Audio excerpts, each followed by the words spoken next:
안녕하세요, 임영환입니다. 오늘은 대망이신지 모르겠는데 임진왜란사 마지막 강의입니다. 임진왜란이 조선과 주변국에 미친 영향에 대해서 살펴보도록 하겠습니다. 임진왜란은 동북아 삼국이 부딪힌 국제전쟁이었죠. 전쟁의 규모도 컸을 뿐 아니라 삼국의 운명에 커다란 영향을 미칩니다. 어떻게 보면은 삼국 중에 두 개의 정권이 망하게 됩니다. 임진왜란은 도요토미 히데요시가 죽으면서 끝나게 되는데요. 전쟁을 일으킨 대가로 히데요시 정권이 몰락하게 됩니다. 도요토미 히데요시가 정권을 장악하는데 사실은 도쿠가와 이에야스와 일본을 양분한 것에 가까웠어요. 그리고 북쪽에는 아직 복속하지 않은 세력이 좀 남아 있었고, 이런 팽팽한 상태에서 도요토미 히데요시가 조선을 침략한 것이 좀 애매한 이유가 애매하긴 한데, 어떻게 보면 이런 팽팽한 상태를 극복하기 위해서 조선 침공에 더 매진했는지도 모릅니다. 결국 일본에서는 더 이상 확장할 땅이 없어요. 그리고 사실 마지막 전투에서도 도요토미 히데요시가 졌습니다. 뭐 대패는 아니었지만 판정패 정도 했는데, 그럼에도 불구하고 어떤 전체적 정치적 영향력 때문에 도쿠가와가 타협을 했던 거거든요. 그러니까 도요토미 히데요시도 이 구대가 언제까지 가지는 않을 것이고 언젠가는 자신이나 자신의 집안이 당할 수 있다 생각했겠죠. 그래서 제3의 지역에서 세력을 키우기 위해서 조선을 침공했던 것이 아닌가, 이런 추측도 해볼 수가 있습니다. 좌우간 이 시도는 실패로 돌아가고 오히려 도요토미 히데요시의 세력을 조선에서 소진하게 되죠. 결국 도요토미 히데요시가 죽고 나니까 세력은 이미 급속하게 기울어 있었습니다. 임진왜란이 끝난 지 2년도 되지 않은 1600년에 세키가하라 전투가 벌어집니다. 일본이 동군과 서군, 즉 도요토미 히데요시와 도쿠가와 편으로 나뉘어서 대결전을 벌이게 되는데, 이 세키가하라 전투를 보면은 임진왜란 때 참전했던 정수들이 대거 참여하게 되고, 우리 입장에는 죄송하지만 임진왜란에서 활약한 수준만큼 전투를 하더라고요. 그러니까 그 실력이 어디 가겠어요? 거기서 그 실력이 되는 거죠. 조선에서 가장 많은 병력을 거느렸던 일군 사령관 고니시 유키나카는 히데요시 편에 섰다가 그날 전투에서 패배하고 잡혀서 살해됩니다. 가토 키요마사는 귀국 후에 도쿠가와 이에야스 편으로 전향했던 덕분에 살아남게 되고, 뭐 아주 큰 포상을 받아서 큐슈의 구마모토의 운고에서 천수를 누리게 되죠. 지금도 거기 가면 가토 키요마사 동상도 있고, 구마모토 성은 일본에서 가장 잘 남아 있는 성 중에 하나로 관광 명소가 되어 있습니다. 자, 이제 명나라로 돌리면 명나라 황제였던 만력제는 국력을 기울여서 조선을 도와주긴 줍니다. 거듭 말씀드리지만 자신을 위해서 한 거지 꼭 조선을 위해서 한 건 아닌데, 당시 이제 사는 사람들 입장에서 보면은 뭐 그런 거 알겠어요. 병력 주지, 군량 주지. 그래서 만력제 별명이 조선천자입니다. 과거 중국사 시간에는 명나라가 망한 원인 중에 하나로 이제 북로, 남해 그리고 조선 원정을 3대 원인 중에 하나로 넣었습니다. 과거 중국사 시간에는 명나라가 망한 3가지 원인이 있는데, 그 3가지 중에 하나가 이 조선 지원 임진왜란이었어요. 그래도 그걸 보면 좀 기분이 묘한데, 근데 사실 그 정도 그렇게까지 중요한 원인이었다고 보이지는 않고 명나라 자체에 문제가 있었던 것이죠. 오히려 제가 볼 때는 더 큰 문제는 명나라가 임진왜란을 지원하게 되면서 요동의 군사력이 소진되고 누르하치가 만주에서 흥계하는 원인이 되었다. 이게 더 중요하다고 봅니다. 20년 후인 1619년에 사르 전투에서 명나라 군대가 누르하치에게 몰살당합니다. 임진왜란 때 이효성의 후임으로 왔던 총사령관 양호였고, 임란에 참전했던 장수들 상당수가 참전하는데 대부분이 전사하거나 처벌을 받아 살해됩니다. 이효성은 이전에 이제 몽고와의 전투에 사망했고, 결국 임진왜란 파견 때문에 정작 피해를 받던 건 이성량 집안이고, 그 집안에 이제 군대가 약해지고 또 이효성이 전사하고 하면서 누르하치는 더 성장할 기회를 얻었던 거죠. 어쨌든 결과적으로 보면 삼국 중에서 명나라와 일본 두 개의 나라의 정권이 몰락하는 직접적인 원인이 되었습니다. 그런데 정작 임진왜란의 전쟁터가 되었던 조선, 군인뿐만 아니라 민간인들까지 피해를 입었던 조선은 왕조가 멀쩡하게 유지가 됩니다. 제가 학생 시절에 임진왜란 얘기하면 꼭 이게 얘기가 나왔어요. 왜 일본하고 중국에서는 정권이 교체되는데 정작 침략을 당했던 조선은 이게 멀쩡하느냐? 이걸 도대체 어떻게 평가해야 되느냐? 좋게 보면은 사회적 국가적 결속력이 그만큼 높았다고 볼 수 있죠. 비판적으로 보면 사회가 그만큼 생동력이 적었다고도 볼 수 있습니다. 왜 그 말이 그 말인데, 사회가 역동적인 사회거나 위태로운 사회는 남을 조금 지원하거나 자기가 공격했다가 무너지는데, 침략을 당한 우리는 정작 이 구조가 탄탄하기 때문에 이렇게 구멍이 뚫리고 피해가 나도 기초가 무너지진 않았다, 이렇게 말씀드릴 수 있는 거죠. 그러나 그렇다고 해서 전혀 변화가 없었던 건 아닙니다. 무너지지는 않았지만 변화는 있었죠. 그 변화에 대해서 하나씩 살펴보도록 하겠습니다. 임진왜란이 조선에 남긴 가장 큰 변화는 역시 신분제의 변화입니다. 임진왜란 벌써 중에 있었던 일인데, 어떤 분이 이제 지방에 갔어요. 좀 산골 마을이었던 것 같아요. 그러니까 가다 보니까 어떤 목동이 소를 끌고 오는데, 옛날에 옥관자라고 했어요. 옥으로 해서 이렇게 장식물 같은 건데, 이제 머리 이제 관에 다는 건데, 이게 원래 당상관 이상만 할 수 있는 거거든요. 소모는 애가 이거를 옥관자를 하고 지나가는 거예요. 저게 뭐야? 옛날에 원래 이러면 처벌받아야 돼요. 자기 신분에 맞지 않는 복장을 하니까. 그냥 갔어요. 갔더니 마을에 들어갔더니 이게 웬일이야. 온 마을 주민들이 전부 뭐 하나씩 달고 있어요. 그러니까 요즘 말로 하면 고관대작이 바글바글하는 이상한 마을에 들어간 거죠. 여기 도대체 어떻게 된 거니? 이러다가 이제 그 고을 수령이 자기가 아는 사람이어서 수령한테 갔습니다. 옛날에 우리나라는 여행하다 보면 이제 가게나 이런 게 없으니까 뭐 이렇게 수령한테 부탁을 많이 합니다. 그래서 친구한테 가서 이거 좀 해주셔 그랬더니 수령이 그걸 해줄 수가 없다고 그러는 거예요. 왜 그러니까 관청에 노비가 없다. 다 어디 갔냐 그랬더니 아까 네가 봤잖냐. 밖에 전부 이거 달고 다니는 다 옛날 노비들이다.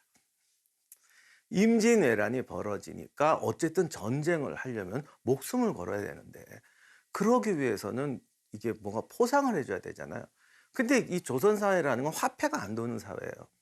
뭐 물건으로 주면 되지 않습니까?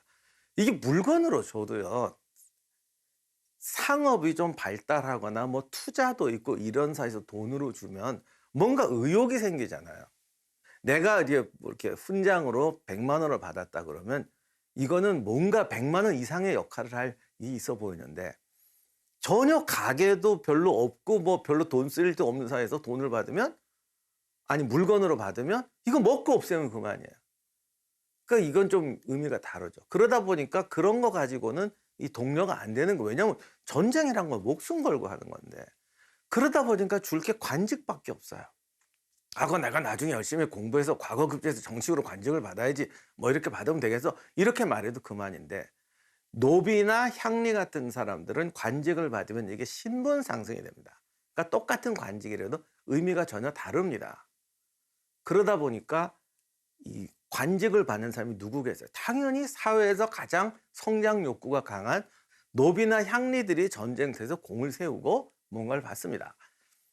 그리고 또 막상 전쟁이 벌어지니까 정말 실무로 들어가면 일 잘하는 게 누구겠어요?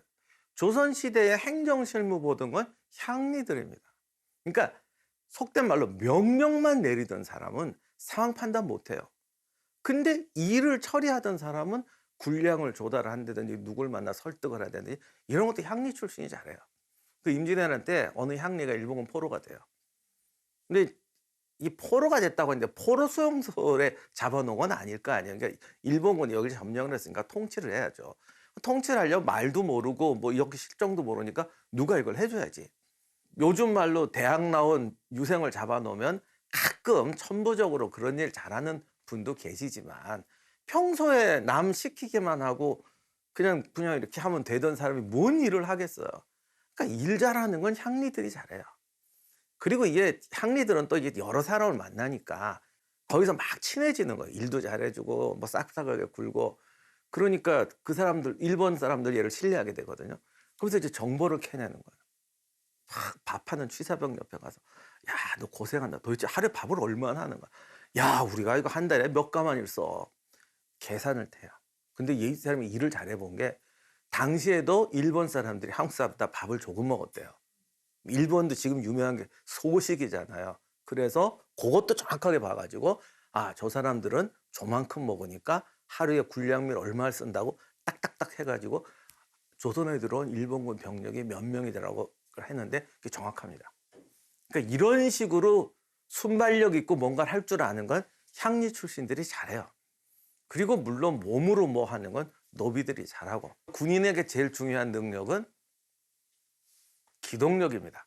좋게 말해서 기동력이고 힘들게 말하면 구보입니다. 이리 뛰고 저리 뛰어야 되는데 농부들이 그렇게 잘 못 뛰어요. 그럼 누가 잘 뛰냐? 늘 그렇게 심부름 다니던 노비들이 잘 뛰면 그러니까 모든 노비가 다 잘 뛰는 게 아니라 그런 거 잘하던 노비들이 잘 뛰어.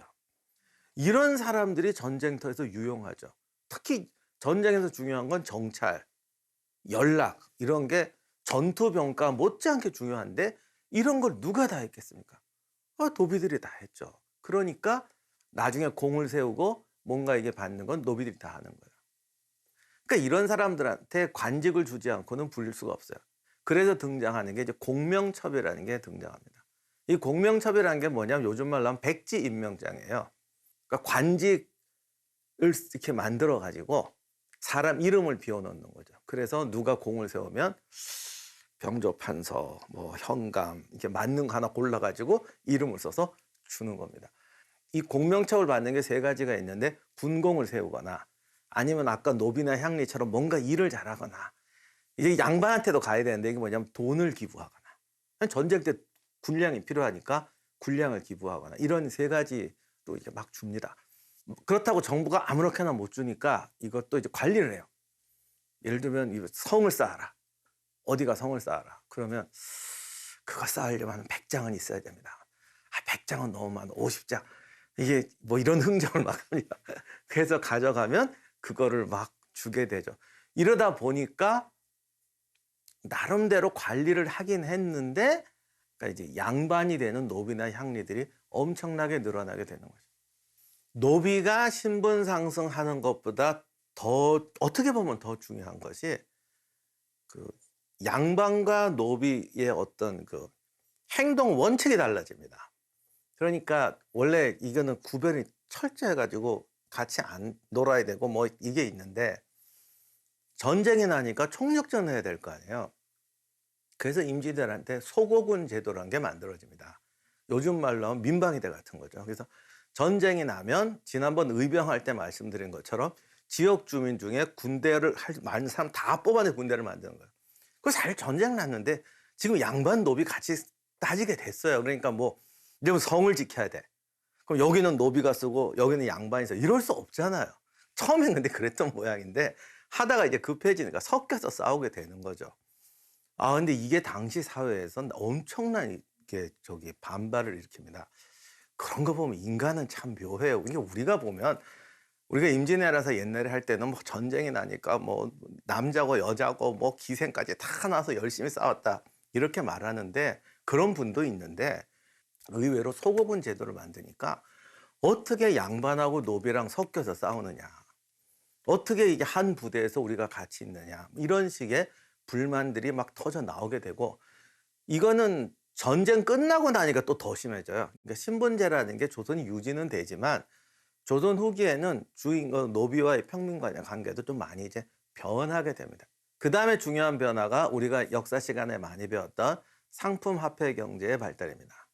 여긴 여러 가지 원인이 있는데 일단은 조선은 원래 이게 상업을 허용을 안 하는 나라인데 전쟁이 났잖아요.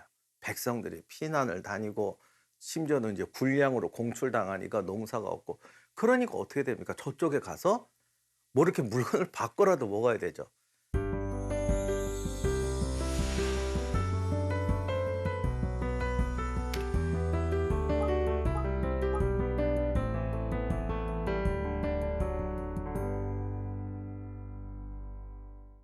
그 다음에 또 하나가 전쟁이라는 건 기본적으로 돈이 많이 드는 거잖아요. 그러니까 군량도 날라야 되고 막 이런 거를 하다 보니까 정부에서도 어쩔 수 없이 유통망을 이제 장려하게 되는 거예요. 왜냐하면 물자가 빨리 돌아야 뭘 어떻게 할 수가 있으니까. 그래서 사람이 돌고 물자가 도니까 자연스럽게 유통망이 만들어지게 됩니다. 오늘이 조선시대사는 아니지만 조선 전기와 후기를 나누는 결정적인 기준이 임진왜란인데, 요것을 나누게 되는 모든 사회 변화는 사실은 바로 이 상품화폐 경제에 발달해 있어요. 우리가 나중에 배웠던 대동법이라든가 호포제, 뭐 균역법 이런 것이 다 여기랑 관련이 되는 거죠. 그럼에도 불구하고 변하지 않는 것들이 있습니다. 지금까지 말한 모든 변화는 발생하는데 바뀌질 않습니다. 그러니까 노비가 양반이 되고 평민이 되고 신분제는 동요하는데 신분제가 해체되지는 않습니다. 오히려 격한 관념적 반동이 일어나게 됩니다. 그래서 뭐든지 이게 바뀌려면 확실히 바뀌어야 되는데 이게 너무 오래 가게 돼요. 우리가 조선 후기에서 가장 중요한 특징이 그 주자 성리학에 대한 좀 과도한 집착이잖아요. 과도한 명분론. 이게 왜 그래요? 사회가 바뀌니까. 노비들이 양반이 되고 뭐 여기다 달고 다니고 이렇게 되니까 진짜 양반과 가짜 양반을 구별해야 되잖아요. 그럼 이제 돈으로도 구별이 안 되고 신분으로도 구별이 안 돼요. 그럼 뭐로 구별이 될까? 진짜 양반은 배운 사람이어야지. 그리고 진짜 양반은 배운 걸 실천해야 되는 사람이지. 이게 뭔가 객관적인 게 무너지면요, 그 다음부터는 내면적인 거, 행동으로 나오게 돼요. 그 다음에 이제 더 중요한 게 이제 군사제도죠. 우리가 오늘 전쟁사를 했으니까 전쟁 중점을 두고 이야기하자면, 우리가 과거 역사 시간에는 이렇게 배웠죠. 임진왜란 때 이제 문제가 된 게 부병제. 이걸 이제 서양식 전쟁사로 말하면 민병대라는 거죠. 굉장히 멋있잖아요. 농사 짓다가 뭐 겨울에는 훈련받아서 군인이 된다. 이걸 서양에서는 민병대라고 하는데, 제가 전쟁사를 공부하다가 알게 된 게 뭐냐면, 저희는 어릴 때부터 이 동양의 부병제에 대한 걸 익히 들어가지고 민병대 그럼 굉장히 좋은 말이라고 생각을 했어요. 마치 민간이 또는 뭐 국민이 나라를 지키기 위해서 일어났다. 멋있잖아요. 우리 다 그렇게 들었잖아요. 근데 이게 원래 서양 전쟁사에서는 민병대는 군대가 아니에요. 그러니까 뭐 애가 자동차 운전한다, 민간인들이 총을 들었다, 뭐 거의 이런 개념이라서 민병대도 사실 군대로 안 칩니다. 물론 민병대가 정규군만큼 잘 싸웠다 그러면 그건 칭찬하죠. 하지만 기본적으로 민병대는 이건 군대가 아니고 그냥 치안 조직, 뭐 자경단 이런 개념으로 치거든요. 그래서 아예 그걸 빼요. 그래서 이제 임진왜란을 겪으면서 우리가 이제 이 민병대 처절한 그 상황을 봤잖아요. 그래서 그걸 반성을 해서 이제 급료병 제도를 만들죠. 그래서 훈련도가 만들고 조선 후기 이제 오군영 제도라는 게 만들어지면서 급료병 또는 이제 직업군인의 시대가 열리게 됩니다. 우리는 이것을 굉장히 높게 평가해 왔습니다. 물론 제가 그걸 비난하자는 건 아니지만 개혁이라는 건 완전해야 되거든요. 분명히 이건 발전은 발전인데 노비 제도가 해체되지만 없어지지는 않았던 것처럼 이 급료병 제도도 이제 근본적인 게 안 바뀌어요. 이게 뭐냐면 급료병을 직업군인으로 쓰면 뭘 해야 될까요? 1년 내내 훈련하고 프로 기사로 가야죠. 근데 월급을 조금 줘요. 급료가 쌀 사고 그 집에 서울에서 살아야 되니까 월세를 내야 되잖아요. 월세 내면은 없어요. 그러면 이제 애 교육도 시켜야 되고 옷도 사 입어야 되고, 그럼 어떻게 밥만 먹습니까? 반찬도 먹어야지. 이렇게 되니까 저기 시장에 나가서 장사를 해야 되는 거예요. 그러니까 급료병이 훈련에 매진해야 되는데 본인은 장사를 못하고 부인이 장사하는데 옆에가 지켜보고 이렇게 돼요. 또 옛날에는 총기 관리, 화약 이런 걸 자기가 조달해야 되는데 그 비용이 안 나와요. 그럼 이걸 국가가 지원해 줘야 되는데 국가가 돈이 없어요. 그러니까 급료병으로 만들기만 했지, 급료병을 키울 정도로 바꾸려면 국가 재정을 키워야 된다. 근데 제일 문제가 16세기 넘어가면서 이제 전반적으로 주변 세계들이 발달을 하니까 농업사회의 재정 가지고는 이제 안 되는 거예요. 저쪽도 군대를 100명밖에 못 만들어내던 시대라면 우리도 100명 갖고 싸울 수 있죠. 근데 쟤들은 이제 돈이 많아져가지고 1000명도 동원하는 데다가 총이나 화약이 엄청 비싸거든요. 그러니까 개개인이 엄청 비싼 돈을 든 무기를 가지고 오는 거야. 근데 우리는 돈은 안 늘리고 급료병 제도만 바꿨어. 조총은 들려줬는데 군사비는 안 늘렸어. 그러니까 어떻게 돼요? 군이 줄어요. 결국 형태는 바뀌었지만 본질은 안 바뀌는 거예요. 아무리 제가 아까 민병대는 군대가 아니라고 했대지만 조총든 급료병 10명과 민병대 100명이 싸우면 민병대 100명이 꼭 약하다고 할 수도 없어요. 그러니 국가 재정은 안 키우고 형태만 바꾸니까 병력이 줄어들게 되는 거죠. 그 다음에 제가 아픈 소리를 한 번 더 해야겠는데 임진왜란의 가장 문제가 뭐냐면 실전적 군대와 편제가 안 됐다는 거예요. 뼈저리게 겪었잖아요. 근데 전쟁 끝나니까 이게 또 안 돼요. 직업군인은 키우는데 직업적 군사제도는 안 키워요. 나중에 병자호란 벌어지니까 똑같아요. 나중에 남한산성에 농성을 하게 되지 않습니까? 우리가 울산성 전투 때도 얘기했고 의병 때도 얘기했지만 사실 조선 백성들은 잘 싸웁니다. 남한산성에 가서 포위가 되니까 나가서 기습도 하고 하는데 막 산에서 날아다니고 잘하는 거예요. 근데 어떤 분이 이렇게 말합니다. 내가 임진왜란을 겪었지만 그때 군대도 저렇지 않았다. 근데 그럼 뭐 하냐고. 그 군대가 성 하나 지키는 군대밖에 안 되는데. 제가 무슨 말 할지 이해하시리라고 믿는데 정작 임진왜란이 중요한 건 편제와 훈련과 군대다운 군대인데 이게 안 만들어집니다. 더 심각한 문제는 이 탁상공론 구조. 국가가 전쟁을 운영하고 수행하는 데에서의 탁상공론적인 구조가 안 바뀝니다. 병자호란 때 막 전투 얘기를 해요. 어느 신하가 참다 못해 인조한테 이런 말을 합니다. 전하, 아니 세상에 야습을 하느냐 안 하느냐가 이런 작은 것까지 왜 여기서 회의를 합니까? 그런 거는 몇 명이 왕한테 결제는 받더라도 그리고 사실 그걸 누가 왕한테까지 결제를 받습니까? 야습 50명 나가는데 이걸 병조판서뿐만 아니라 영의정부 다 모여갖고 뭐 싸우는 거예요. 북문으로 나갑시다. 남문으로 나갑시다. 그렇게 하루 종일 하다가 어디로 가자. 그럼 안 나갔어요, 그날. 다음날 왕이 불렀다가 왜 안 나갔냐. 어저께 너무 결정이 너무 늦게 나서 군대를 준비할 시간이 없었습니다. 그럼 오늘은 나갈 거냐? 오늘은 나갈 거냐? 그럼 또 이제 시작해요. 자, 그럼 오늘은 남문으로 나갈래? 북문으로 나갈래? 매일 회의만 해요. 그때 나중에 누가 참다 못해가지고 이렇게 도대체 왜 이러냐고. 군사 제도 뭐 야습하느냐는 걸 상소하고 대간하고 논쟁하는 나라가 세상에 어디 있습니까? 더 웃기는 거는 거기서 그렇게 논쟁을 하니까 야습을 해야 되는데 나오면 하인들까지 다 한대요. 오늘 밤에 남문으로 간다면서. 이게 도대체 뭡니까? 이런 시스템. 그 다음에 이제 진짜 전쟁을 해보면 중요한 게 정찰이라든가 첩보라든가 이런 조직에 또 전문화된 조직이 안 만들어져요. 제가 이제 솔직히 하고 싶은 게 엄청 많은데 이걸 다 하면 여러분이 듣기 싫어할 거예요. 아무리 좋은 말도 뭐 지금 전쟁 준비할 것도 아닌데 그러니 왜 자꾸 합니까? 듣기 싫어하실 겁니다. 사실 이게 마지막 교훈입니다. 우리가 진짜 못 고친 게 하나 있는데 반성은 많이 하는데 반성하는 방법을 몰라요. 반성하는 방법에서 제일 중요한 거는 바로 반성을 이겨내는, 그러니까 반성이 주는 감정의 역작용을 이겨내는 겁니다. 제가 지금 인조가 어땠니, 선조가 어땠니, 사실 우리나라 지금 그렇게 안 하잖아요. 그 정도는 아니잖아요. 도대체 당신 그 얘기 왜 해? 뭐 이제 쓸모도 없는 그런 디테일한 것까지 왜 얘기해? 제가 그것을 하는 이유가 바로 그것을 못 받아들이는 태도 때문에 그렇습니다. 교육은 훈련이잖아요. 군인이 전쟁터에서 하는 건 배고픔과 추위와 두려움을 이겨내는 훈련을 해야 됩니다. 우리가 교육을 받는 것도 훈련이에요.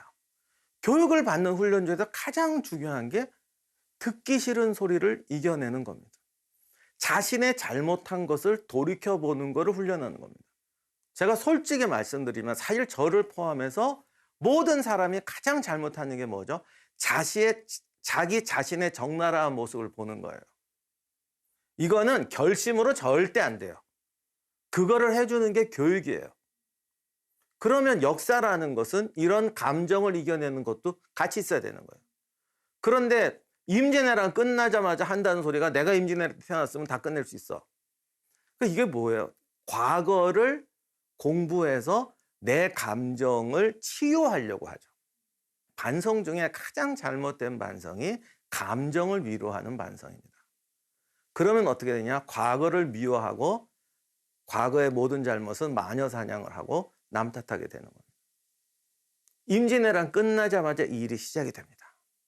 그리고 오늘날까지도 이게 바뀌지 않고 있습니다. 제가 임진왜란 강의 10강을 준비하면서 저도 한번 고민했습니다. 자, 어떤 얘기를 할까? 이견 전투만 할까? 진전투는 한 개만 넣을까? 저는 그냥 교훈이 많은 걸로 뽑기로 했어요. 지금까지 이 강의를 들으셨던 분 중에서 어떤 생각을 하실지는 모르겠습니다. 그리고 제가 했던 얘기 중에서 강론에 대해서는 얼마든지 다른 생각도 있을 수 있고 제 생각도 틀릴 수 있습니다. 그렇지만은 과거를 미워하는 행동, 당신은 왜 그 좀 듣기 싫은 그런 거를 왜 뽑아내느냐? 승리한 전투도 많은데 이런 생각이 드시는 분이 있다면 이것이 역사에서 가장 중요한 교훈이자 훈련이 필요한 거라는 거를 이해해 주셨으면 해요. 그래서 제가 마지막 시간에 이거를 넣은 것도 우리가 한번 이 듣기 싫은 감정을 이겨내 보자. 자신을 발전시키고 국가를 발전시키는 가장 중요한 포인트라는 겁니다. 지금까지 임진왜란 들어주셔서 감사드리고 또 기회가 있으면 다른 주제로 만나 뵙도록 하겠습니다. 감사합니다.